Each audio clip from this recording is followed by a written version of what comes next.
வணக்கம். நான் வந்து டி நகரில் இருக்கேன். டி நகர் சிஐ நகரில் இருக்கு சார். இந்த மாதிரி என் பையன் வந்து கராத்தேல பிளாக் பெல்ட்டு 10th படிக்கிறான். அவன் பேர் சாய் கண்ணா. அவன் வந்து ஃபுட்பால் விளையாடும்போது மழை பெஞ்சிக்கிட்டே இருந்துச்சு திடீர்னு. அதில் ஷேக் ஆகி கீழே விழுந்தது. இந்த லெஃப்ட் ஹேண்ட் சைடில் இருக்க கையில் 2 எலும்பு கிராக் ஆயிடுச்சு. அப்படியே பையன் வந்து பயங்கரமாக துடிக்கிறான். பக்கத்தில் இருந்தவங்க எல்லாம் எனக்கு உடனே இன்ஃபார்ம் பண்ணாங்க. நாங்கள் உடனே ஒரு ஹாஸ்பிட்டல் கொண்டு சேர்த்தோம்.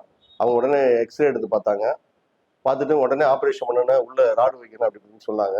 எனக்கு தெரிஞ்ச நண்பர் ஒருத்தர் வந்து உடனே கால் பண்ணி அவர்கிட்ட நான் பரிமாறும் போது அவர் சொன்னாரு, இந்த மாதிரி லக்ஷ்மண் சுருதிக்கு ஆப்போசிட்ல புத்தூர் வேலுமணி சார் கட்டு இருக்கு, புத்தூர் கட்டு போடுறாங்க, அங்க வந்து இமிடியேட்டா நீங்க ஒண்ணு சேருங்கன்னு சொன்னாங்க. நாங்க இமிடியேட்டா இங்க வந்து ஹாஸ்பிட்டல்ல ஒன்றாந்து சேர்த்தோம் என் பையனை. இமிடியேட்டா பார்த்துட்டு அவங்க ஒரு கட்டு ஃபர்ஸ்ட் கட்டு போட்டாங்க. 8 கட்டு போட சொல்லியிருந்தாங்க. நாங்க 7 கட்டு முடிஞ்சு 8வது கட்டுக்கு வந்தோம். வந்ததுக்கு அப்புறம் அவங்க பையனுக்கு 95% சரியாயிடுச்சு.